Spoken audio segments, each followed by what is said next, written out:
All right, everyone, welcome back to today's episode of Words of the Wise. Today I have Chief Gulsby from Daphne PD in Alabama.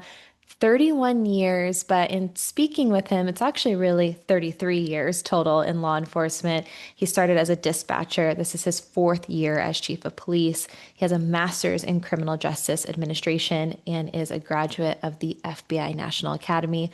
Welcome to the show, Chief Gulsby. Thank you for being here. Thank you for having me.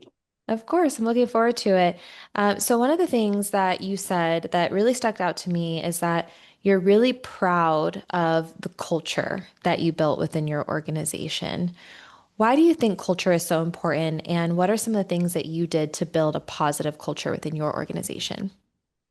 Um, well, Number one, culture is important for the officers and their wellness and their happiness, and it also lets you provide better services to your community when you have a good culture.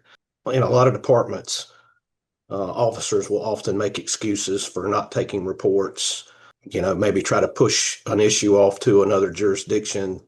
For years, we've been working on eliminating that sort of attitude. We've got several posters hanging in the hallway, and one of them is "Leave things better than you found them." Mm. We try to push that through our supervisors, our FTOs, and then into our new officers. That our way is to do everything we can in service of the community, even if you think it's not your job. Do Mm. it anyway. When I started years ago, there was a big distinction, just as an example, between patrol and detectives. Patrol took the reports, passed them on to the detectives. The detectives handled it from there.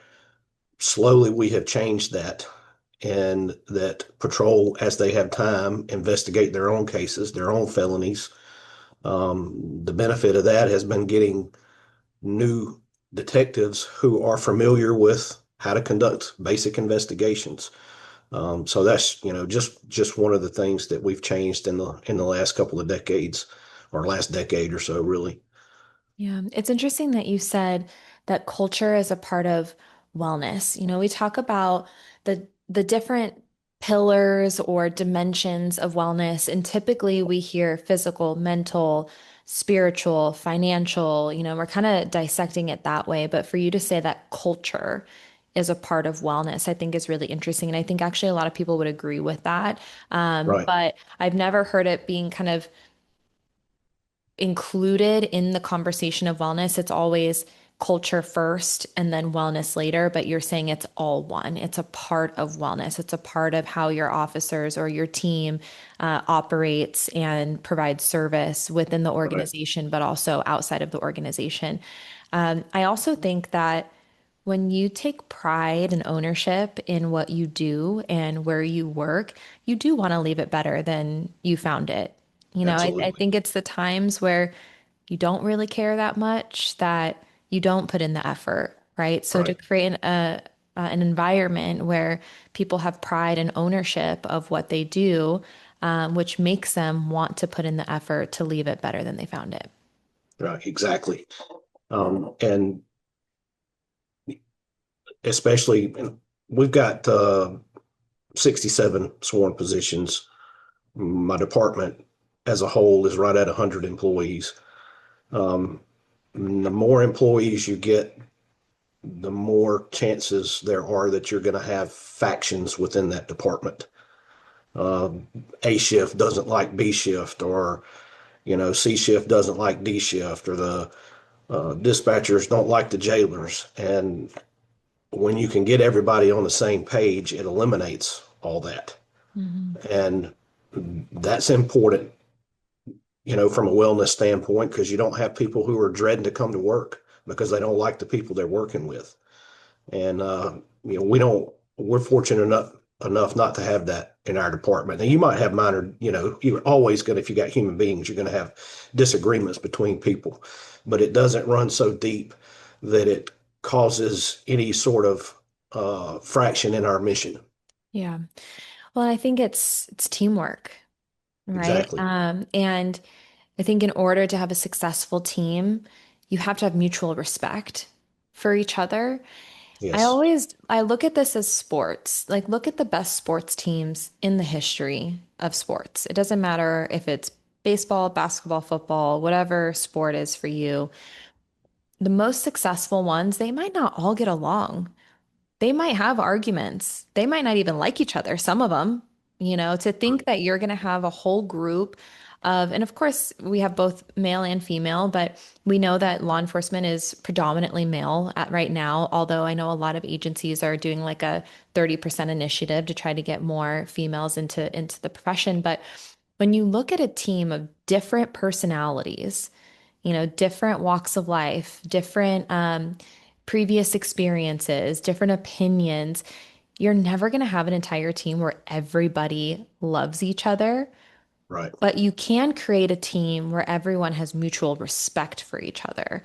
And when you have care and mutual respect for each other, then you can move forward with the mission.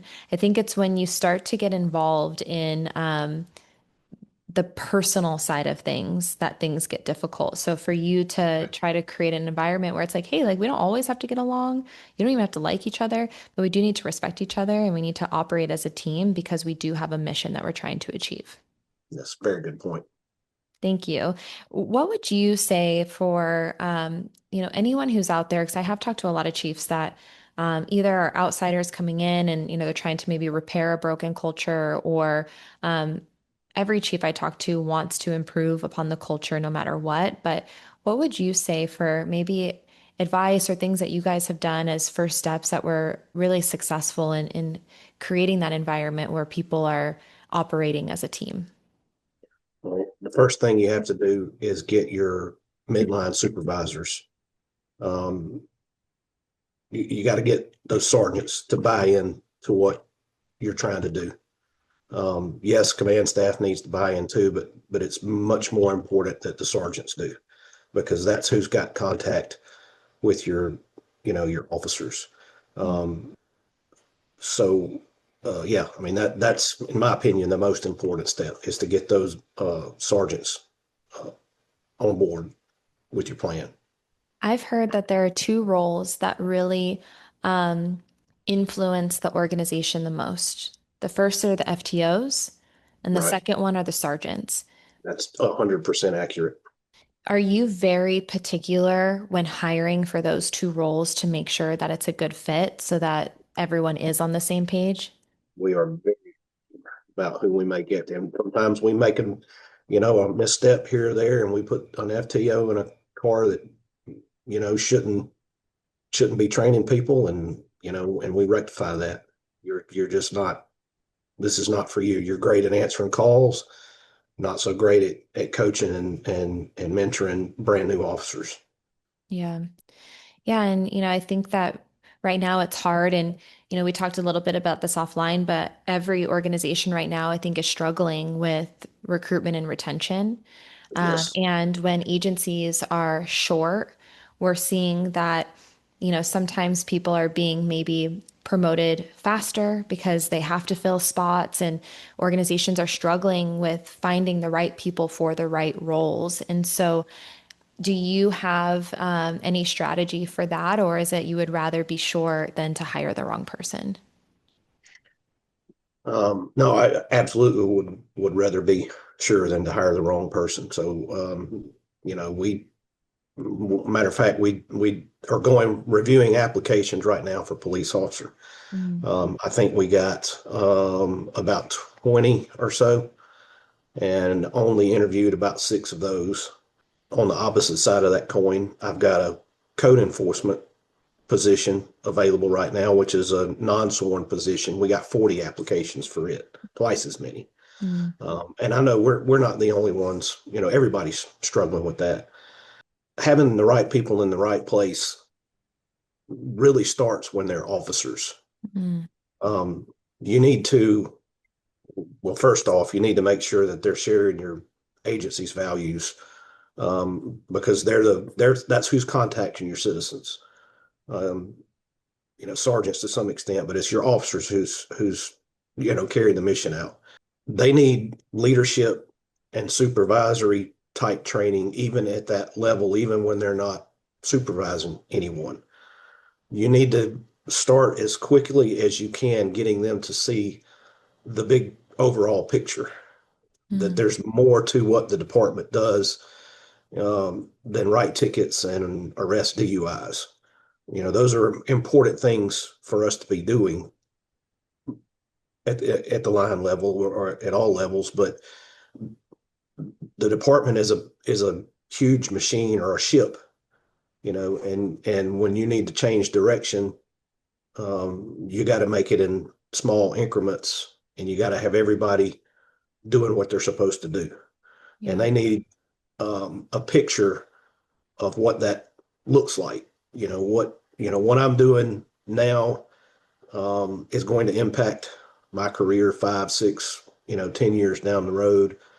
And we need to be preparing them for that. So one of the things I did when I was field operations captain for 2 years before I got appointed to chief. We started a career interest spreadsheet. Mm, So we wanted to find out who's interested in being a detective later, who's interested in being a canine handler later, who's interested in being a supervisor later, because not everybody wants to be a supervisor.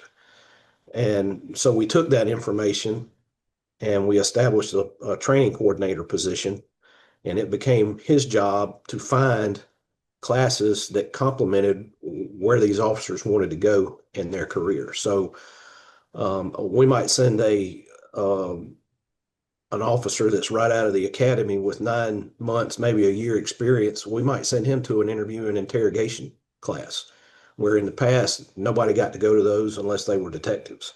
mm. And that's been pretty successful. Yeah, I had this conversation a couple times, but it hasn't been talked about a ton. And so I'm glad you brought this up because I've had other chiefs say, historically, we used to hire and then train. Right. And you weren't really ready for that particular role until you got hired for that particular role. And then you would be trained to be able to do that particular role. And now I do think that a lot of agencies are starting to kind of flip that on their head and say, hey, we need to train first, train and then Right. hire. And of course, there's always going to be continued, education and training that happens, but how do we prepare people early? And then my question for you is, do you also think that professional development and starting that early helps with retention and longevity and is maybe one of those pillars of wellness that we don't talk about enough? Yeah, absolutely. I think it helps. It can bite you on occasion when you invest in a person and then they decide that, well, this agency is going to pay me, 50 cents or $1 more. And thanks for educating me, but I'm going to go to this other department. And that happens from time to time. But it's a risk you got to take. Mm, In the past, admin didn't always see it that way. I'm not sending a patrolman to $1,000 school to learn how to be a detective because he's only been here 2 years and he may leave, and then I've wasted that money. And we don't see it that way. Um, we see it as an investment, and sometimes you make a mistake in your investment plan, but it for the most part it's paying off for yeah. us. We're even at the level where we're starting the supervision and the leadership training at the line officer level, and we're starting the executive level training at the mid level supervisor. They're going to classes that historically only captains and the chief would go to. Budgeting and as exciting as that is, and things of that nature. We're doing that. Mm. Well, I think that when you invest in people, even if sometimes it doesn't pan out, people are seeing you do that. Exactly. And so when we go back to thinking about culture and building an environment where people want to be and they feel valued and they feel taken care of, when they're seeing their organization investing in everybody, I think that helps a lot. I want to work for a place where I can see that you're pouring back into me and you're pouring back into my team. Right. And I would also imagine that by giving exposure into different roles early also creates more open dialogue and understanding because I think that a lot of times friction comes from not quite understanding the role and what's going on. I think Right. it's really easy to pass judgment and be like, well, if I were in that role, I would do it this way. And Right. then you step into that role, and I've heard this time and time again, you step into that role and you're like, oh, I Yeah. get it. Like, I get why that decision was made. And so, by introducing and exposing them to, um, an insight into this world early, I think it starts to give more of that understanding. And then you're starting to build more of that mutual respect for each other's roles. Because when you don't know what someone does, it's so easy to cast judgment. But when you start to, open up that door and see, you're like, oh, okay, your job's really difficult. I see it. Yeah. It also helps uh, the officers, get an idea of their career map, where they want to go, what they want to continue to do, what they don't like to do. Yeah. Uh, we had a program here years ago before we started having staffing problems where we were rotating a patrol officer into work detective cases for about 3 months. And a lot of them come out of there saying, I don't ever want to be a detective. I'm happy in patrol. So we haven't been able to continue that because of staffing issues, but that was working, and if we can ever get back to that, we're gonna do that again. Mm. Setting realistic expectations for Yes, people before they get into it. right. Yeah, because I would imagine, I mean, burnout's always going to happen, but if you genuinely love what you do, then it helps. And if you feel connected to purpose and your why, but if you maybe had this vision that you wanted to be a detective forever, but didn't understand the realities of the position, and now you get, hired and you're a part of that team and you're like, oh no, what do I do? Mhm. Burnout would come a lot faster if you're Yep. in a position that you don't like. Tied down to that desk, and you're in front of that computer, and or you're on the phone, and maybe you got into law enforcement because you want to interact with people. Well, being a detective, you're not going to get to interact with people. Like, you're not going in the convenience stores and fist bumping the clerk and talking to the little kids at the grocery store. Detectives are not doing any of that. Once you get a little taste of it, then well, maybe that's really not what I want to do. Yeah. Or, you know, you may love it. Hmm. You may like the tedious of it. I did it. Most of my career, I was in detectives, either working cases or supervising detectives. I spent over 20 years in our investigations division. Yeah. You're starting to give people an insight into the other side of the fence. So other people's grass. Like, Yeah. is it greener? And I wish I would have done that. I actually had an experience like that where I wanted to promote and I got the opportunity and I was so excited and I actually took a pay cut to like promote because in my head I was like, this is it. Like I'm so excited to do this. And I think it was probably week one where I was like, oh no, I made a mistake, but now I'm stuck. Right. I'm like, the grass isn't always greener, but sometimes it is. So I love that you guys did that. I hope that you guys can get that back up on Yeah, I off hope the so too. ground. You have a motto that is service above all. Can you talk a little bit about what your motto means and how you take action in order to um, showcase or live that motto? Joining this profession is a sacrifice. There's no way around that. And I think it's better to embrace that than to try to avoid it, because you just can't. I mean, you're working shift work. You're going to miss birthdays. You're going to miss ball games. You might, miss your kid opening their presents on Christmas. Things of that nature. And if you don't accept that up front, I don't think you're going to be as effective. It's going to affect you mentally, emotionally. So we try to, instill that up front. You have accepted a job where you're going to put other people's needs ahead of yours on a daily basis, on an hourly basis. And if you can't embrace that, then you should probably, look for another career. So that's kind of where that came from. Yeah. I think sometimes you have to like reconnect with your why, and understand that anything That's, worthwhile is going to take that's, sacrifice. yeah, that's a great way to put that. Yeah. Great way. Thank you. My final question for you is for that younger generation that's coming into the profession.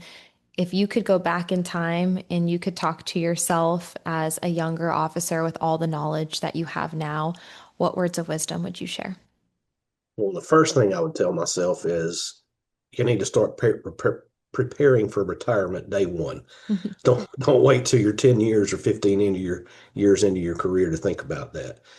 But past that, um, I've got a little speech that I give our new officers right off the bat, and I'll PG it down for you. But basically, I tell them don't do things that are stupid, blatantly stupid. And if you do something that's stupid, because you're going to, I mean, we're humans, they're young. A lot of them have zero life experience. So we hire, some folks maybe right out of college, but some folks have never even had a job Mhm. before they start here. But part of that is if you do find yourself where you have made a stupid decision or you've done something that you obviously should not have done, don't lie about it. Mm.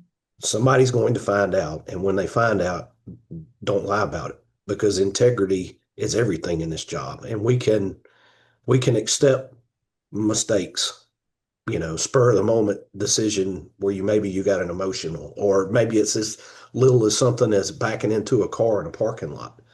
You know, we all do that from time to time. When you get, that gets found out, don't, own up to it, own it. Yeah, or better yet, bring it to your supervisor's attention before the supervisor finds out about it. But yeah, I stress that to them. If I can't trust you to tell me the truth, you can't do this job. You can't testify in court. It's just, there's a litany of things that go along with integrity in this profession. I think that's the most important thing I can make a young officer understand. Thank you.